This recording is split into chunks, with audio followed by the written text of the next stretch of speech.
Parents should not live longer than their children, but sometimes they do. And when you are the parent that is left behind, your whole world changes. And you have a choice. You can live the best you can, and you do the best you can do every day, or you can exist in a state of numbness and darkness and misery. And that's what I want to talk about today. What happens when you outlive your child? I'm 46 years old and living my best life, and it did not come easy. It didn't just happen. I'm here to share my experiences with you so you can live your best life too. My son took his own life on November 26, 2019. On February 24th, he would be 26. So I'm feeling this right now because today is February 14th. It's 10 days away. And the one thing I've learned through all of this, I can survive anything. There is absolutely nothing worse than losing your child. I thought I had seen some bad days. I thought I had seen some dark times and some tragic circumstances in my life. I was not prepared to lose a child. It's been 4 years and 2 months since he took his leave. There were days, in the beginning it was every day. It's like I couldn't breathe. There were times I would be getting ready for work in the mornings, in those first few months, when I would just have to stop and hold myself up because I was literally about to fall in my bathroom floor because my legs were jello and I could not breathe. I was so overwhelmed. I would listen to music in the morning and there was some songs that would remind me of him, and I would just lose it. A few days after he died, it was 2 days after his funeral, I copped an assault charge. I didn't handle things very well at first. There were some events leading up to his choice, and there was some people that played a part, and I saw one of those people, and I couldn't contain myself. I lost my shit, and I went to jail for assault. Seeing my picture on Mobile Patrol, seeing my mugshot. I mean, I've been to jail before, but we didn't have Mobile Patrol in those days. You couldn't see your own mugshot. It changed things for me. I saw very quickly that I was going to have to deal with this directly. I cannot let my emotions take over that way and continue to live free and productive in society. So I went back to work. And through my whole life, since I was a teenager, I have worked. And anytime there has been something especially challenging or painful for me, I would dive headfirst into work, whatever. It didn't matter if I was running a drive-through, working fast food, or doing end-of-life care. I worked my way through the biggest, most horrible things. And I didn't actually deal with them, though. I mean, I just buried it. I talk a lot here about the house. This is why my house looked like a hoarder situation. Because this is when it started. This is when this real journey of knowing who I am, why I am, and what I am doing began. I just thought it started before that, but it didn't. Because I had to deal with not only my grief, but also guilt. Every one of us. There were 4 of us that lost our sons within a few months of each other.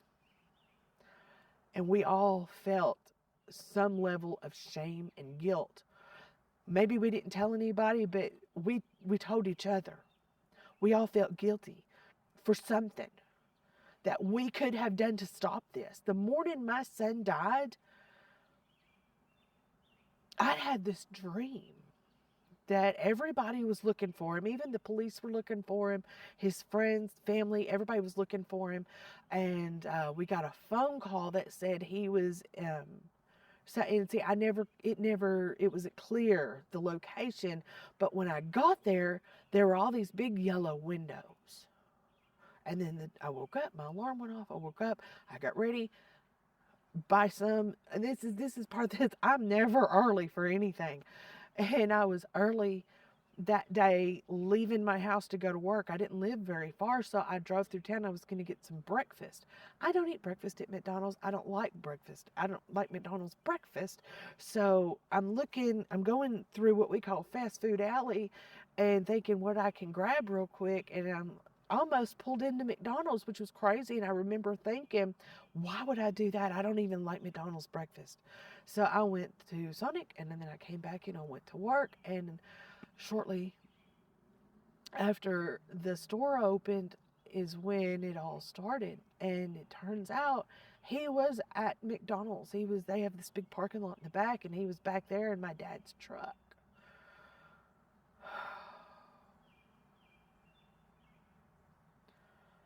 I carried that for so long that if I had just pulled into McDonald's, he would still be here. I could have stopped him. And this is emotional for me now because as I'm telling this, I'm reliving that day. And I can still feel all of that. And it's still fresh this long after. But I want you to know, if you have lost your child, you can get through this. But you have to deal with yourself. You have to let that guilt go. You have to, or you cannot properly grieve. Because when you're feeling guilt, that means you're blaming yourself. You're not accepting that this is what has happened and this is what is left. And all of this is different now. That was lesson number 1.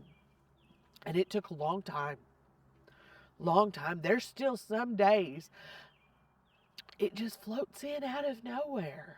And I feel that guilt again, and I have to let it go. I have to forgive myself for not pulling into McDonald's that morning. I had to forgive myself for ignoring my intuition.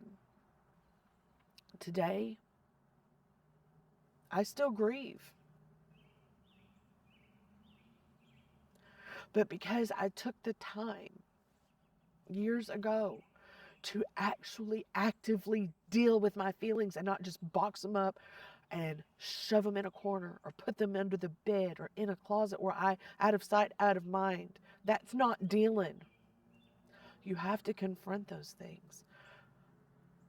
Because once I was able to start that process, there were so many other things.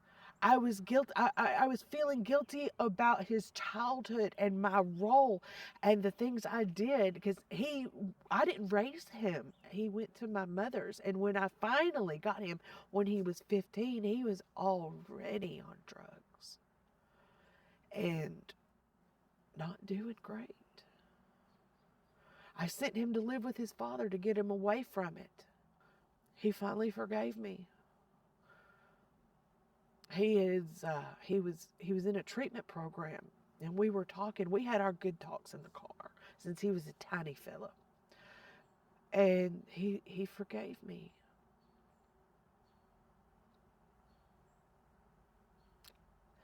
I didn't ask for it. I was grateful. That was about 6 months before he died. I had to forgive myself. And that took a long time. I had to forgive myself for all those things I had done. I had to forgive myself for not being the mother he needed. And I can only move forward now, knowing I can be the best person I am. And that includes being a mother to my daughter, who's also in her 20s, and she doesn't live here with me. But I can be the best person I can so I can be there for her. My dad, he lived with my dad. My dad is still grieving deeply. And he is still feeling the guilt that he carries. I'm not carrying his guilt anymore. I had to let go of that. I tried to take on, I felt like I wanted to take everybody's pain and bring it into myself. I remember at the funeral, I was sitting beside my daughter and I had my arm around her and I could feel her sadness and her sorrow, and it broke me in so many pieces, but I wanted to take it from her.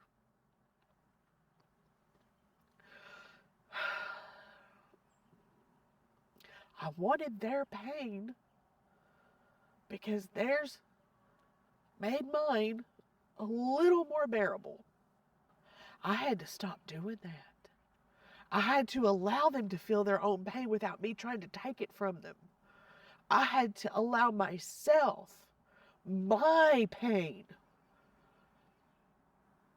and only mine, because I can't take theirs. I can't change the way they feel. I can only take care of me.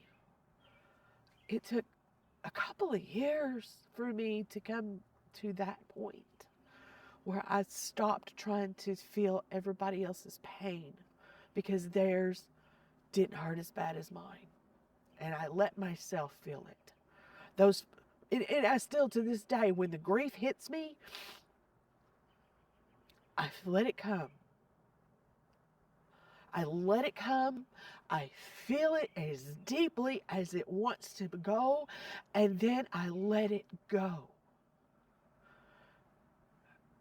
It's getting easier. It's getting a lot easier to let it go, to just let it come, let it feel it. Don't let it bottle up, and then let it go.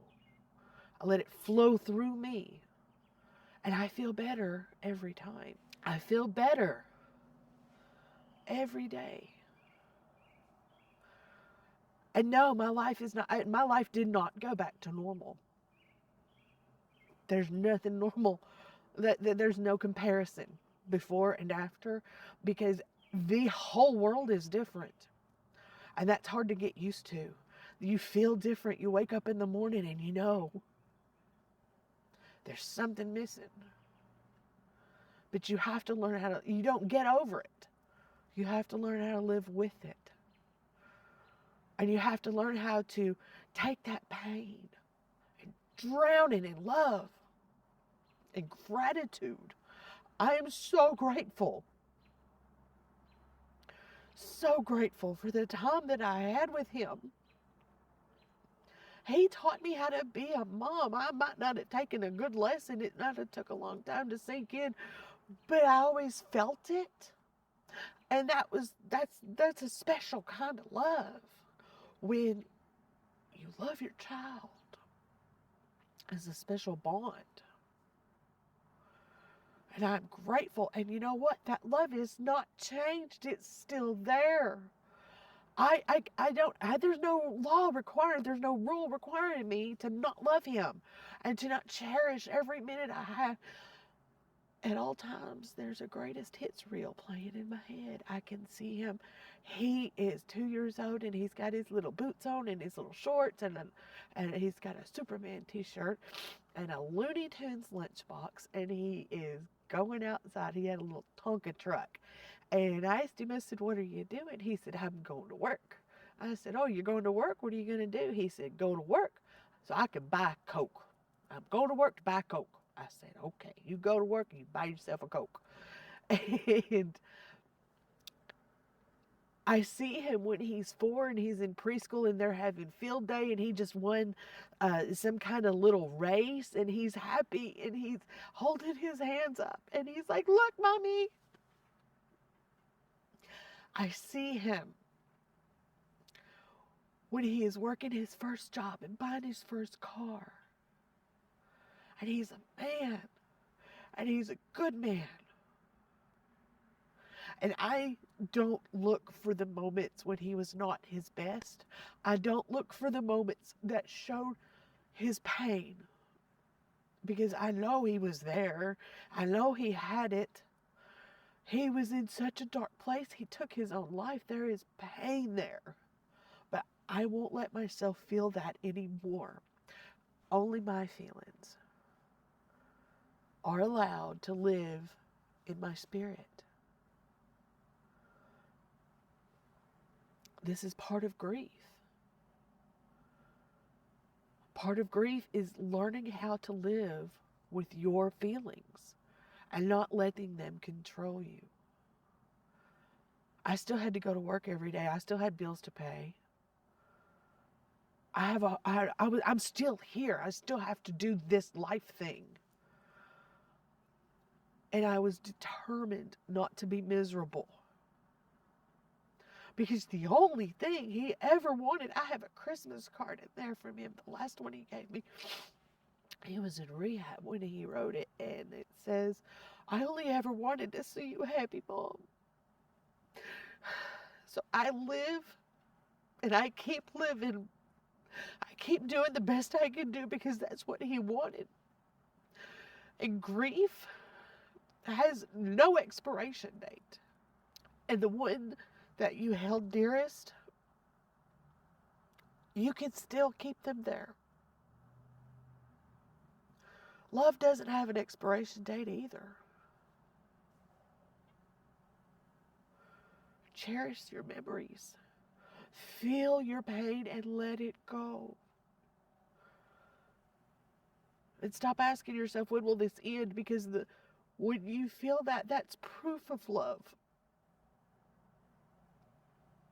Proof of a life lived.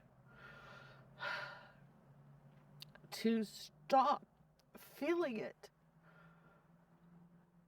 it's like they die all over again.